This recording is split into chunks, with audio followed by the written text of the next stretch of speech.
Hello friends, beauty's bake and cook চ্যানেলে আপনাদের সবাইকে স্বাগত জানাই। আজকে একটা সিম্পল চকলেট কেক আপনাদের সঙ্গে শেয়ার করছি। কেকটা ছিল আমার 1 পাউন্ডের। আমি কেক স্পঞ্জটা প্রথমে রেডি করে নিচ্ছি। এইভাবে টার্ন টেবিলটা ঘুরিয়ে ঘুরিয়ে আমি 3টে লেয়ারে কেক স্পঞ্জটা কেটে নিচ্ছি। দেখুন প্রতিটা লেয়ার আমার সমানভাবে কেটে যাচ্ছে। আমি প্রথমে কিছুটা সুগার সিরাপ ব্রাশে করে এটা ভিজিয়ে নিলাম কেক স্পঞ্জটা। এই জায়গায় প্লেন জল দিতে পারেন, তবে কেক স্পঞ্জে কতটা চিনি ব্যবহার করেছেন সেটা বুঝে করতে হবে। সুগার সিরাপ দিলে হবে না সব সময়।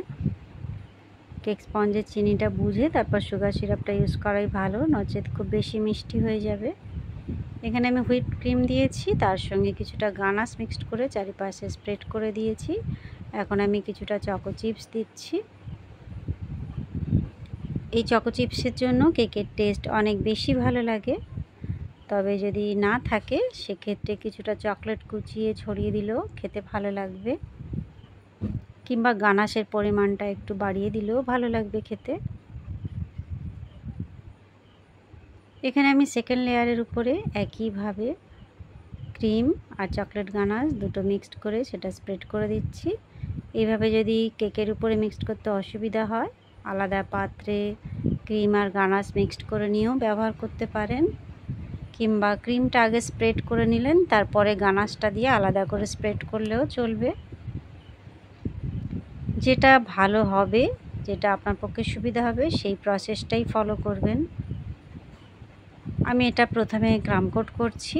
ক্রাম কোট করে এটা আমি 10 মিনিট ফ্রিজে রাখবো।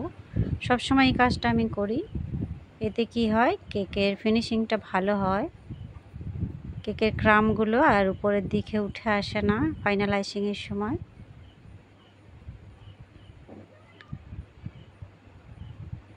খুবই অল্প পরিমাণ ক্রিম এখানে আমি ব্যবহার করছি, কারণ আইসিংয়ের সময় আবারও আমি ক্রিম ব্যবহার করব।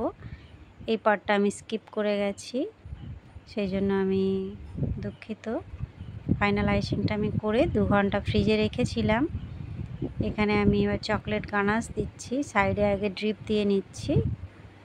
আমি একটা স্পুন দিয়েই করছি, তবে যদি এইভাবে অসুবিধা হয় পাইপিং ব্যাগে গানাশটা ভরে নিয়ে করলেও অনেক বেশি সুবিধা হবে। গানাশটা 100 গ্রাম ডার্ক চকলেট আর 100 গ্রাম হুইপ ক্রিম, এই দুটো ডাবল বয়লার মেথডে আমি এটা মেল্ট করে নিয়েছি।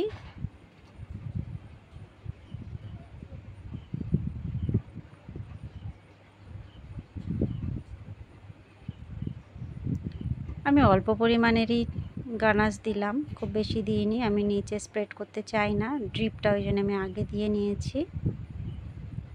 তবে গানাশটা যেন কুসুম গরম থাকে, তবে এটা ভালোভাবে স্প্রেড করতে পারবেন, নচেত পুরোটা বসে যাবে কেকের সঙ্গে, কিংবা কেক স্পঞ্জ যদি ঠান্ডা না হয় সেক্ষেত্রে ক্রিম মেল্ট হয়ে যাবে। আমি এখানে ক্রিমের সঙ্গে ইয়েলো কালার মিক্সড করেছি, আর এটা 1M নজেল ইউজ করছি। কয়েকটা ফুল বানিয়ে নিচ্ছি আমি, খুব সিম্পল।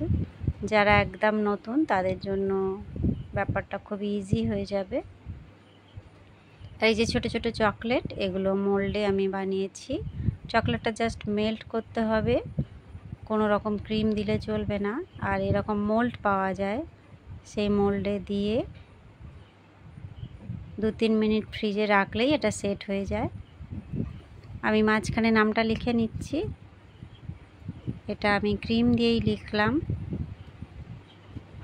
কয়েকটা গোল্ডেন সুগার বল নিয়ে আমি ফুলের উপর বসিয়ে দিচ্ছি। এগুলো সবই খাওয়া যাবে।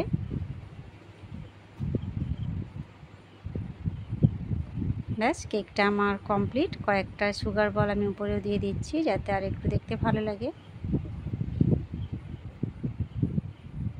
এই হলো কেকের ফাইনাল লুক বন্ধুরা। ভালো লাগলে কিংবা একটু হেল্পফুল মনে হলে অবশ্যই একটা লাইক করবেন, চ্যানেলটা সাবস্ক্রাইব করে রাখবেন। আমার চ্যানেলে আরও বিভিন্ন ধরনের কেক রেসিপি আছে, সেগুলো দেখতে পারেন। Bye bye.